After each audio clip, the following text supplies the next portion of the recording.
बिस्मिल्लाहिर्रहमानिर्रहीम अस्सलाम वालेकुम। आखिरकार वो दिन आ ही गया जिसका 20 साल से इंतजार था। अफगान तालिबान काबुल के गेट पर पहुंच गए हैं और वो इस वक्त जब हकीकत टीवी की ये वीडियो बन रही है वो काबुल में दाखिल हो रहे हैं। और सबसे ज्यादा इंटरेस्टिंग सूरत हाल सबसे पहले देखिए आपकी स्क्रीन पर, ये चंद घंटे पहले जब रात के मनाजिर हैं, जब अमेरिका का चिनूक हेलीकॉप्टर आया और वो आकर अपने तमाम एम्बेसी के स्टाफ को निकाल रहा था।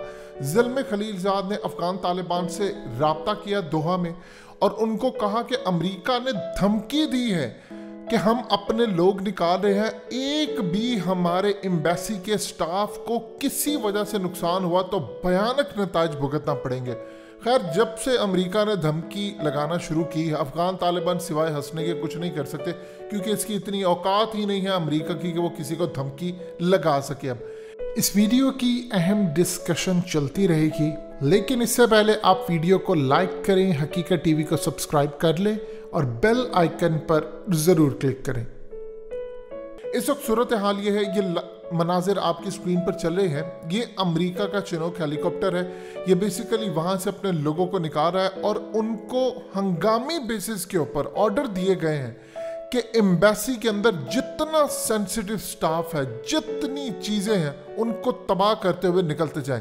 अब जाहिर सी बात है, कोई बड़े लेवल की तबाही तो ये लोग कर नहीं सकते, लेकिन वहाँ पर असल में होता ही है कि अमेरिका की जो एम्बेसीज होती हैं या इसराइल की ख़ास तौर पर, वहाँ पर पूरा एक जासूसी का नेटवर्क कायम होता है। और उस नेटवर्क के साथ साथ आप ख़ास तौर पर मिसाल के तौर पर अब अफ़गानिस्तान के अंदर उस नेटवर्क का हिस्सा CIA के लोग हैं, दाइश हैं, इवन के इंडिया के लोग हैं। तो पूरा एक नेटवर्क टेक्नोलॉजी के ज़रिए होता है। मैक्सिमम जिन चीज़ों को तबाह किया जा सकता है वो बेसिकली तबाह कर रहे हैं। और दूसरी जानिब सूरत हाल अजीबो गरीब पैदा हो रही है कि अमेरिका की असेसमेंट ही नहीं थी। उन्होंने कहा था 72 घंटों के बाद अफगान तालिबान पहुंचेंगे, वो पहले ही पहुंच गए। इनकी टोटली सारी रिपोर्ट सब इस वक्त बर्बाद हुई। अब असल कहानी है बदरी फोर्स की और असल कहानी है कमांडोज की, असल कहानी है अशरफ गनी की।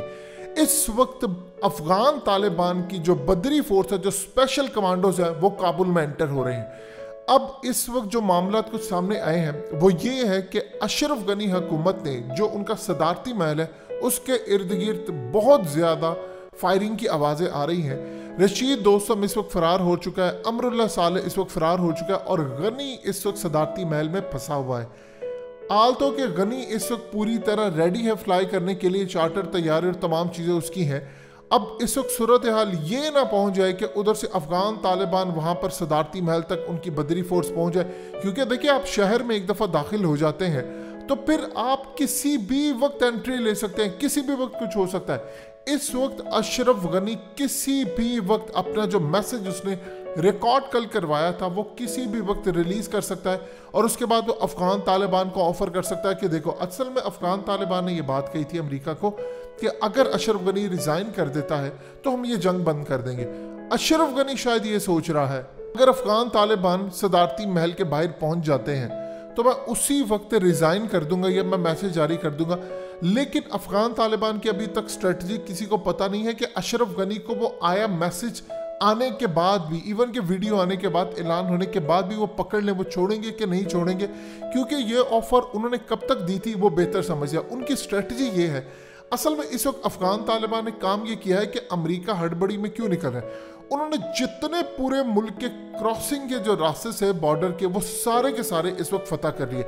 अब सिर्फ एक रास्ता बचा है। आपने अगर शहर से बाहर निकलना है, चाहे आप एयर स्पेस यूज करें, चाहे आप कुछ भी करें, आपके पास सिर्फ एक रास्ता है और वो है काबुल का। अब अगर आप बाय रोड जाना चाहते हैं तो एक ही रास्ता काबुल का। काबुल हाईवे के ऊपर इस वक्त अफगान तालिबान पहुंचे हैं। इनके पास रास्ता क्या है? इनके पास रास्ता है कि यहाँ से अपने शहरियों को लेकर कम से कम 10, 15 या 20 हज़ार फीट ऊपर की बुलंदी से निकले। लेकिन प्रॉब्लम यह है कि इस वक्त अफगान तालिबान के पास एयरफोर्स भी आ गई है। हकीकत टीवी ने कल आपको वीडियोस भी दिखाई थी, दोबारा आपकी स्क्रीन पर चल रहे मनाजिर आप देख सकते हैं।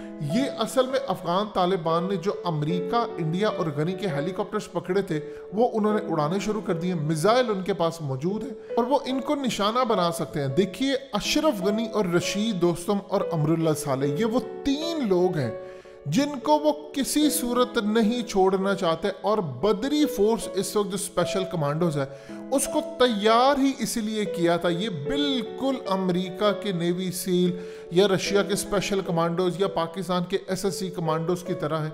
इनको तैयार इसी दिन के लिए किया था कि जिस दिन अफगानिस्तान का आखिरी मार्का होगा ये लोग जाएंगे और अशरफ गनी को सदारती महल से निकाल कर लेकर आएंगे। अब असल में इन्होंने यहां पर महारत दिखानी है। रात को अफगान तालिबान ने एक जगह पर रेड की और उसके चंद मिनट पहले वहां से जितनी कोशिश हो सकी रशीद दोस्तम निकल गया। ये उसकी लक थी, लेकिन याद रखिएगा इनका अंजाम बहुत बुरा होगा। आप अमेरिका को देख ले कि अमेरिका ने इस वक्त कहा है कि मेरे किसी शहरी को नुकसान ना हो। अब बदरी फोर्स इस वक्त जिस तरह जा रही है, जो इनके स्पेशल कमांडोज है वो पूरी कोशिश कर रहे हैं कि हम काबुल तक पहुंचे, सदारती महल तक पहुंचे।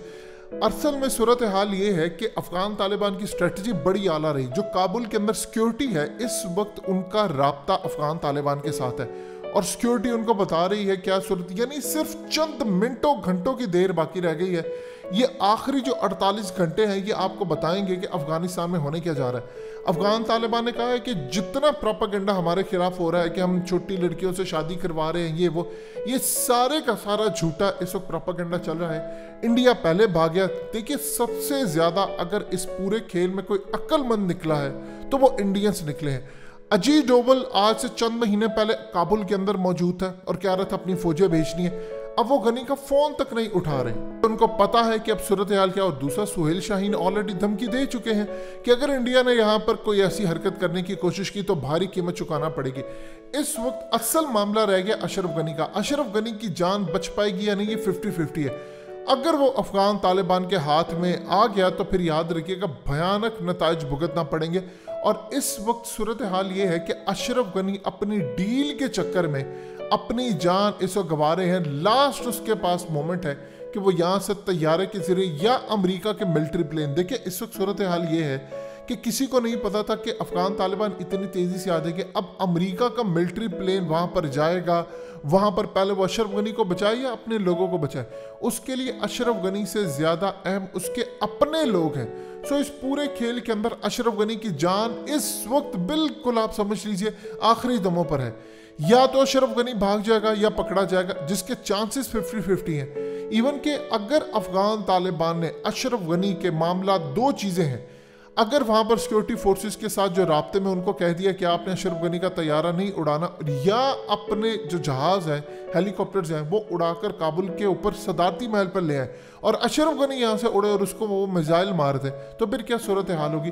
अफगान तालिबान की अब तक की स्ट्रेटजी ये रही है कि हम कोई भी खून खराबा किए बगैर काबुल को फतह करें। काबुल के दरवाजे से वो इस वक्त एंटर हो रहे हैं, बदरी फौज इस वक्त एंटर हो रही है। बाकी अशरफ गनी रह गया और अशरफ गनी के साथ क्या हाल होगा अगले चंद घंटों में सूरत हाल क्लियर होने वाली है। लेकिन बिल्कुल एक ड्रामाई सा सीन है। ये आपने हमेशा फिल्मों में देखा ही, लेकिन ये रियल लाइफ में हो रहा है। लेकिन आपको दाद देनी पड़ेगी अफगान तालिबान की। ना दुनिया में कोई ऐसी फोर्स बनी है जिनके अंदर इतना जज्बा है, ना कभी शायद बन पाएगी। इन लोगों को शिकस्त देना दुनिया का सबसे मुश्किल काम है और दुनिया के 50 ममालिक ने ट्राई कर लिया, सब फेल हुए।